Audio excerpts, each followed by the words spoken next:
My name is Cindy Pollock. I'm a Dartmouth College graduate student in gender studies, and basically the way that my research works is I take a formulaic approach. So I will take a text from political or critical theory and use it to read the gendered performances in whatever performance I'm looking at. So basically I look at gendered performance in modern culture, both on, off, and backstage. So this work is centered on political theory, like I mentioned, but it questions not only how gender is performed, but also how performances are gendered. Essentially, I'm plunging these performances for their socio-political significance. Current projects include my thesis work on analyzing the creation of performative drag identities through a multitude of media platforms, and also a side passion project, which is a sexual education curriculum for homeschooled students. So if I could actually have, thank you. You are welcome. Probably should have done this before I started talking.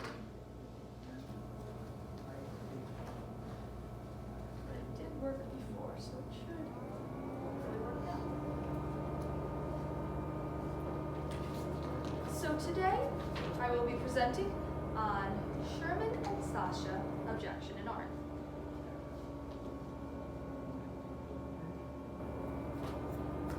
As photographer Cindy Sherman's work hangs in the Tate Modern and Metropolitan Museum of Art, a short subway ride away, an artist dancing in bars is embracing similar themes in her own work. Although drag queen Sasha Velour employs corsets and lip syncs instead of green screens and lenses in her own artistic practice, both Sherman and Sasha are exploring sites of horror by utilizing their curated self-images as canvases.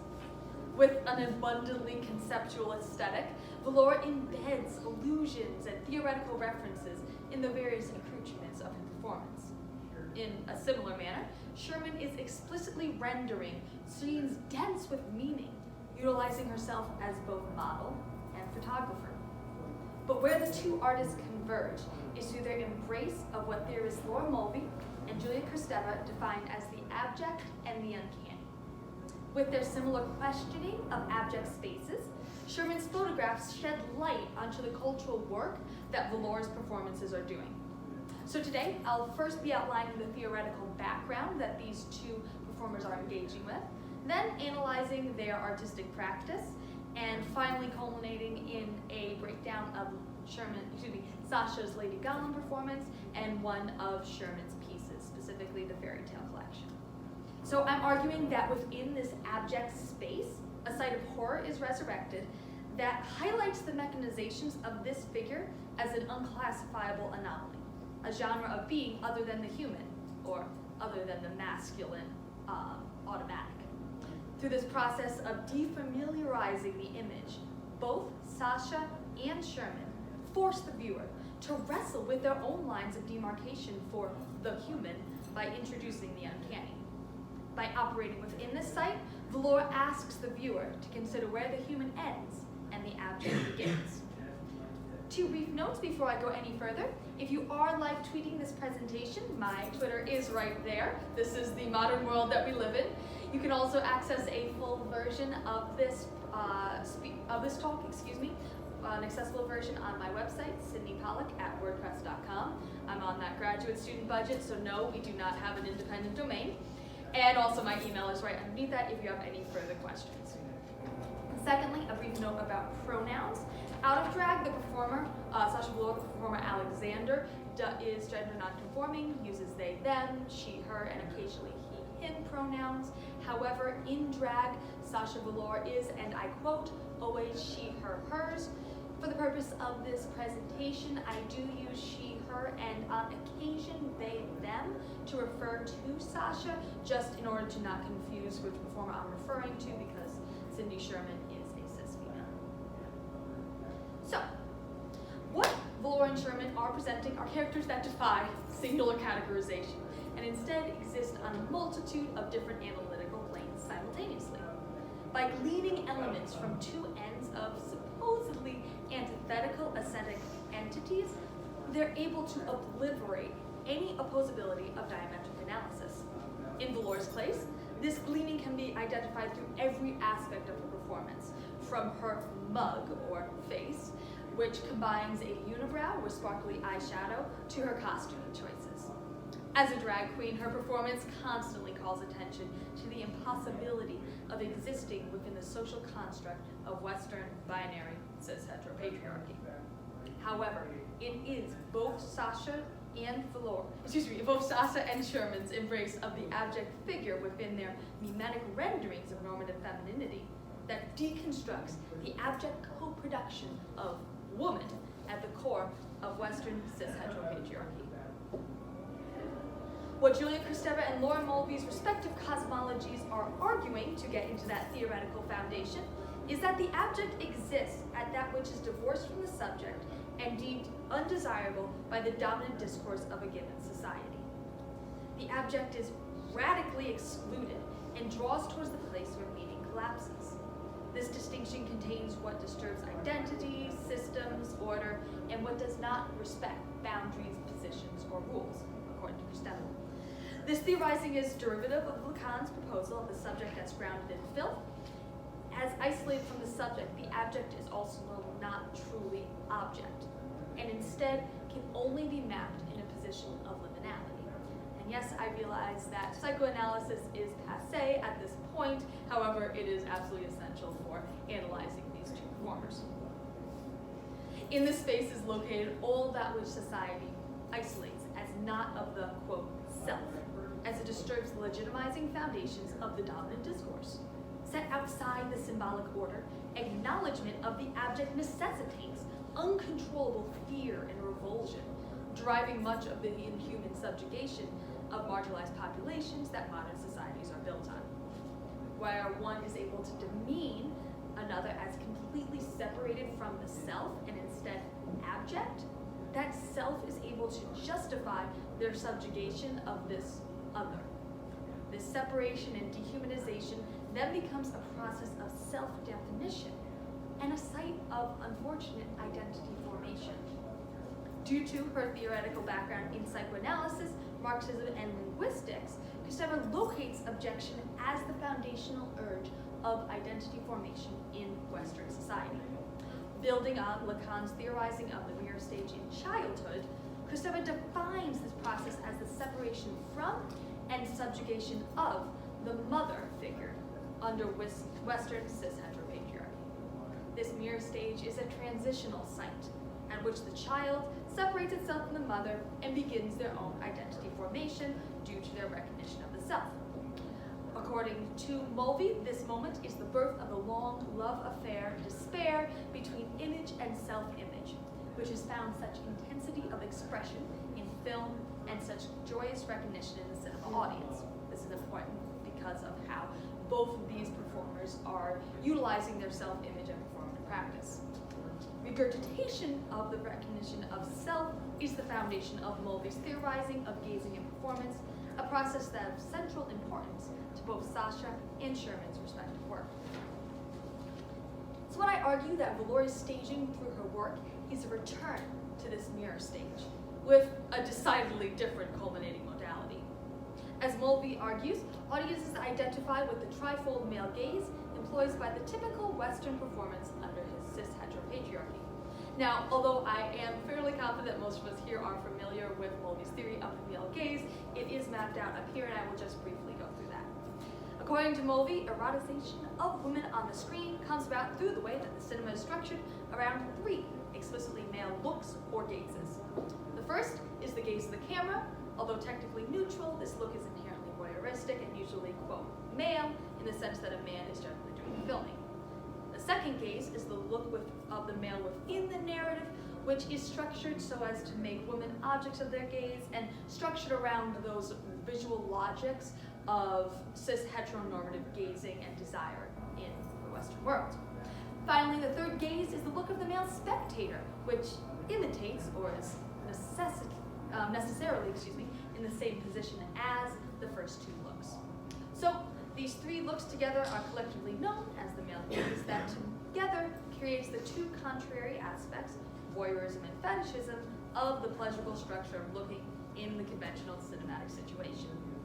Within these visual logics, women are coded with, quote, to be looked at-ness, according to Mulvey, which she defines in her article, Cosmetics and Abjection. while the camera's positioning and the male viewer constitute the bearer of the look. Here, we see the trajectory of Mulvey's work from visual pleasure to cosmetics and objection, where she's specifically analyzing Sherman's artistic practice. She argues that feminine characteristics are constructed as to present both a visual and erotic presence, as they carry the weight of sexual objectification. So, to take this theoretical foundation and put it into practice, let's move on to Sasha. Although Mulvey's essay was focused specifically on the mechanizations of film, her work is easily transposed to Valore's cinematic performances. Utilizing both Mulvey and Joseva's psychoanalysis reveals how Western gazing structures stage the separation from all that is associated with the feminine mother figure, enabling a process of re-abjectifying along with the re-objectifying. So to employ Brian Reynolds' vocabulary, this is the standardized subjective terrain of the Western cisgender patriarchy enforces. However, Valore's artistic practice veers sharply away from this subjective terrain by revisiting the foundational separation. Rather than separating from the abject, Valore is reincorporating that which is located within this space into society. This is the central crux of my argument, that this intervention creates a revered space for the abject Valore has redeemed, turning her performance into a celebration of the uncanny. So, although it is also separated from the self, the uncanny subtly differences from the abject. Similar to the abject, the uncanny is that which has fallen out of the symbolic order. However, it still retains recognizable elements. The standard example of the uncanny is that of the decaying corpse that still retains, that facade of the human, but in some ways, something's off. It's starting to decay and become something other than the human. So by presenting an image that is somehow off, the uncanny unsettles the normative through, quote, the concept of something being unhomelike or foreign yet familiar, according to Childers and Hennessy. In Sasha's performance and Sherman's art, both the uncanny and the abject are activated. However, the unique degree to which each are employed is dependent on the performance itself. So they are utilizing both the uncanny and the abject, and you'll see that throughout several of the performances that I analyze, but each one is employing it to a different degree. Moving on to the actual images. As these two images depict, Sasha's mug situates celebrated symbols of normative femininity in close proximity to that which Western cisgender patriarchy defines as ugly, unattractive, unfeminine, and ultimately uncanny and abject. This is her signature look, which combines that prominent unibrow with elegantly elongated eyes, ruby red lips, and a gleaming bald head. As presented in a recent profile, she lacked any fear of the strange, ugly, or weird. Her head is typically bare, and her expression looks at the verge of screaming, crying, or maybe some glamorously ghastly combination of both. Mapping her face as a site of mixing, Valore is able to redeem the abject by combining these diasporate elements. There's no separation. They're part of one unified whole. So through this mixed mapping, Sasha is able to achieve a type of transient queering of normative beauty standards.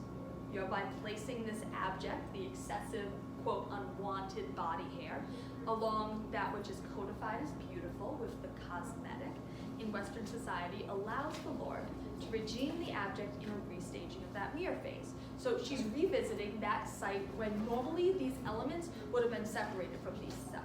And instead of separating, she's instead placing them within close proximity and reintegrating into a singular image. However, it is very important to note at this critical juncture that I don't deem this process, this encounter, to be a negation of the process of objection, but rather a reintegration through reenacting. If Valore's artistic practice was merely negating that separation, then her performance would not be accomplishing transversal work. Nothing would be deemed separate from the self. You wouldn't need to restage it. You wouldn't need to reintegrate if there was never any initial separation. So revisiting, but noticing that separation, but then reintegrating, if all that makes sense. So Valor's work is transversal because it integrates the abject into the normative while still retaining the distinctive features of both.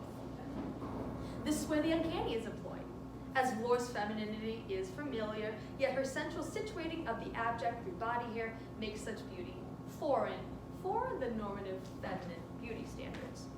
The abject still undergoes the process of sublimated separation, yet is culturally redeemed through reintegration. Ultimately, both sides of the configuration become equal co-producers of the uncanny artistic entity. And this brings us to Sydney Sherman. Creating both aspects of the self-image in tandem through cosmetics is precisely what Cindy Sherman accomplishes through her own artistic practice. Yet in staging these renderings through the magic of makeup, Sherman reveals the inevitable cracks in this surface. Through the facade of the cosmetic, the viewer may then catch glimpses of the subterranean that the cosmetics attempts to cover. I got a little bit ahead of myself in my slides. The subterranean site is the abject. At the site, actual cosmetics are a prime allegory for what the artist aims to accomplish. Because, to quote Mulvey, because Sherman uses cosmetics literally as a mask, she makes visible the feminine as a masquerade, rendering gender a costume that can be put on or taken off. Through highlighting the artifice of the costume's claimed credibility, Sherman brings the viewer's attention to the artifice of categorical and performative identities through her self-curation. So this is what Mulvey is essentially arguing in Cosmetics and Abjection. She's examining the interplay of fetishizing and voyeurism that underwrites the composition of Cindy Sherman's photography. And there's two quotes there that explicate that situation that Mulvey is arguing for a bit further. So essentially what Sherman does in her artistic practice is she stages encounters due to the mechanization of photography. Although this is ostentatiously, her medium, she also traffics in costume design, SFX makeup, and digital manipulations surrounding her own image. So she is subject of the gaze, but she's also the gazer herself, both artist and model, voyeur and looked at, active and passive, subject and object, as the photographs set up a comparable variety of positions and responses for the viewer. So Mulvey claims that as a result of this relational construct, Sherman the model dresses up into character, while Sherman the artist reveals her character's masquerade. This juxtaposition begins to refer to a surfaceness, so that nostalgia begins to dissolve into unease, without any sort of stable subject position in her work. This approach ultimately dissolves any sort of claim of spatiotemporal positionality for the gazer. So, destabilized in this manner, the gazer is thrust into a state of unease as they become co-producers with Sherman in her exploitation of the male gaze. This is primarily explicated in her untitled film stills, perhaps some of her most famous images and some of her first. These images catapulted her onto the artistic stage, and they're utilizing these memographic representations of cinematic archetypes present depictions of normative femininity that capitalize on the modalities through which viewers are conditioned to look. So I want to look at specifically the center image right here, which is untitled Film Stills number 2. Cindy Sherman has this very interesting practice of naming very few of her actual images. So she'll name the collections. So this is the film still. She also has the fairy tale collection, the sex pictures, which I will get into in a couple of minutes, but all of them are named untitled. So untitled film still number 2 we see in the center, and it illustrates how these photographs reiterate that to be looked atness of femininity as a matter of social and cultural conformity. These images are challenging, engaging, and displacing the viewer's gaze, questioning the constructed nature of viewing an image. As indicated by the title, this series is intended to mimic the typography of classic filmography, creating performances that engage the viewer's conditioned gendered expectations. By employing the demure composition, this figure initially appears to play upon the normative of the male gaze. Yet closer inspection reveals this transient association to be a complete illusion. With the positionality of the mirror, the figure's gaze is not only engaged with the viewer of the camera, but displacing the viewer of the image's subjectivity. Furthermore, as Sherman is both the model and the photographer, the gaze of the camera is not objectifying male, but instead the photographer's and images actualize feminized subjectivity. Ultimately, the very basis that this image is presented on is a facade, as the entirety of the scene is a constructed performance. As you can see from these images, she looks very different in all of them. And even after looking at literally hundreds, if not thousands, of Sherman's images, I cannot tell you what she actually looks like. So this approach affords Sherman the space to represent femininity as a masquerade in and of itself. However, even though that masquerade, that femininity is a costume, inherent to a costume are zippers, buttons, and other sites of what I deem sites of escape, where the performer can peek through. These cracks illustrate the illusion of passing or realness, as such pursuits are described in drag terminology. Sherman particularly illustrates such passing through her close work on close-up portraiture, in which she herself appears in virtual drag, completely shattering any sort of normative subjectivity. Here we see the dissolving and uncanny body, as from this perspective, the surface of the body seems dissolving to reveal a monstrous otherness behind the cosmetic facade. Now, these images in particular are actually huge. They're probably as big as this screen is, and she applies her cosmetics very heavily. As you can see, the pores, the lines, so they're really getting into not only how much of femininity, and normative femininity I should say, is a facade, but a cosmetic facade that papers over monstrous otherness. And that creates an interesting interface with Sasha Velour. I will skip the next slide to go to Velour's Lady Gollum performance in the interest of time. Beginning when she first moved to New York City nearly a decade ago, Velour created the Lady Gollum character in order to process the metaphysical salience of beauty. Lip-syncing to Kate Bush's Wuthering Heights. I'm very glad that some of the audience knows it. It was through feminizing Gollum that she unlocked the potential of her own femininity.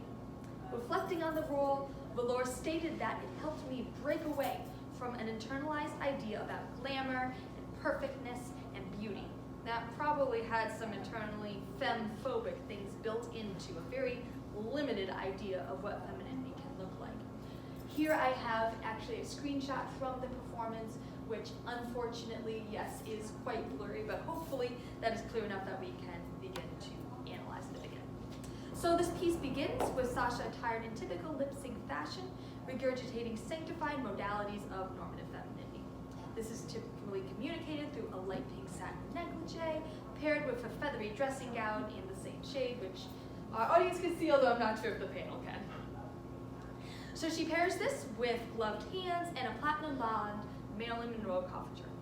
Like Sherman's vintage untitled film still series, Velour is capitalizing on the ways in which Western society has conditioned viewers to view renderings of noir femininity. Velour is also padded to an idealized hourglass figure presenting a high femme image. However, there are several jarring disruptions to the facade of femininity that the Queen is presenting. These are the cracks in the cultivated surface which reveal the abject subterranean. First and foremost is that prominent unibrow, which I've already spoken of. Although decoupled from her typical bald head, the tufts penciled in at the top of her nose map Sasha's inclusion of the abject embodied in her performance. Migrating to a further downward plane on Velour's face, we're then met with a maniacal grin seemingly cut from the horrific depths of the human experience. Suspended between a grimace and a grin, Sasha's smirk is enough to inspire shivers in her audience. Finally, drifting once again further down her body, the audience's gaze may then come to rest on Velour's hands, clutching at a bouquet of red roses and shrouded in a shockingly pink, bright pair of rubber cleaning gloves. Coupled with Sternbrid's icy black tattoos encircling the territory between these gloves and the feathered dressing gown, which you can't quite make out in this image, these abject interpolations create jarring interventions for Velour to comment on normative constructions of gender. So she's really deconstructing this Western housewife archetype. So she's capitalizing on the modalities in which the viewers are conditioned to look, just as Sherman is through her images. Advancing menacingly towards the audience, Sasha proceeds to snarl and shake her way through the first verse of Shirley Bassey's As I Love You. Collecting tips from the audience while simultaneously destroying the bouquet, Velour moans how, well, let's let her tell you.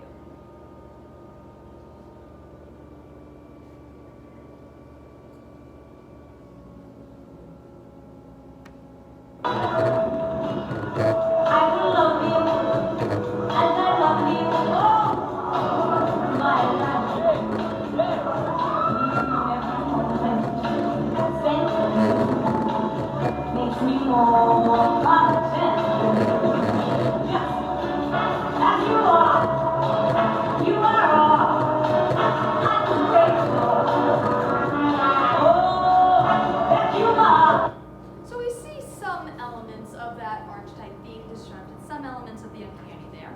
Well, where's the crux of my argument? Where's the abject? Well, this is where it gets interesting. Velour's modality of performance, momentarily ducking behind a neon yellow umbrella the same shade as her gloves, Velour emerges utterly transformed.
Which I highly recommend looking up online because it is truly. So to very briefly go over at the end of this, we see here how her previous facade has tended towards that defamiliarized uncanny, but here we're veering sharply into the abject. Nevertheless, a certain glamour is somehow persisting. Yes, these are rags, but they're sparkly. Yes, they are deconstructed and embracing that subterranean that is certainly not our normative depictions of femininity, but there are still some elements retaining. As Kristeva illustrates, the process of objection in Western society is performed through the virtuous separation of the mother, detaining all that is maternal. Here, instead, we are engaging with both. I just want to play from this slide so you can get this image. Even the speed of Sasha's descent from housewife to Lady Gollum highlights the integrated proximity of these two seemingly diametrically opposed aesthetics. You can't claim that these two images are completely different when they're being occupied by the same body, by the same performer's body in very close succession. So this brings us into Sherman's later work, and I just want to very briefly go through this because it is very important. So as we have kind of mapped this cosmology and cartography, I should say, that is looking at from the uncanny all the way to the abject. All the way in the abject, we have Sherman's recent work. This is her sex pictures, disasters and fairy tales, and selfie series. These are actually all from her disasters and fairy tale series because these are all from her disasters and fairy tale series. I'm not showing images from her sex picture series because they are quite explicit. So in these images, grotesque images of dismembered bodies, pubic hair, and traumatized genitalia are just some of the themes that the artist touches upon. Here we see Kristeva's idea that death is infecting life. I want to specifically look at, as always, Untitled, number 140. Here we see Sherman outfitted with a prosthetic pig snout covered in blood. And this piece retains few images of Sherman's early work. Nevertheless, the composition of the shot is consistent, as here the close subject matter and vacant stare into the unseen middle distance are hallmarks of Sidney's work. As in the Untitled film stills and fairy tale series utilizes a perfectly passive posture, yet with a decidedly different connotations. Instead of coy, this figure is dead, the presumed victim of violence. Enclosed, this figure is stripped of costume and masquerade. Without the cosmetic, the subterranean abject is able to fill the entirety of this frame. However, absence of the cosmetic in and of itself is an illusion, as the prosthetic is a type of serpent's level enhancement, further forcing the viewer to wrestle with the body fluids, the defilement, this shit, and that is her quote, which life withstands. The blood covering Sherman's face serves as an explicit rendering of the abject made visible on the surface. Indeed, the ruby red blood becomes an almost perverse corollary to the ruby red lips of a film star. Alluding to the makeup that is caked onto the visage of Sherman's other characters, this blood displaces the cosmetic sheen. In a final construct to the constructed edifice of a cosmopolitan city in Untitled film stills, the bodies in fairy tale lay prone on a forest floor. A jarring juxtaposition, this background serves to highlight the unnatural nature of normativity, as the setting is as curated as Sherman's cityscape. Therefore, although plunging the depths of the subterranean through embracing themes of death and decay, Sherman's later work nevertheless redeems the abject in the same manner as her earlier work that leans towards the uncanny. And to very briefly conclude, ultimately her restaging of the mirror phrase and embrace of the abject through these two approaches velour is destabilizing normative constructions of femininity. Like Sherman, she utilizes her own body as an artistic medium, employing her self-image as a site for enacting the uncanny. Both artists' use of cosmetics highlight the cracks in the smooth surface that reveal the abject subterranean, separated from the self under Western cisgender patriarchy. This is not a sanctifying of the subterranean, but rather an exploration of the cracks in the surface where the subterranean is revealed. Revealing the masquerade of gender, Sasha and Sherman's work demonstrates the interplay of cosmetics and abjection that structure Western society. Although they may perform on vastly different stages, both artists present important critiques in the construction of a gender self. Thank you.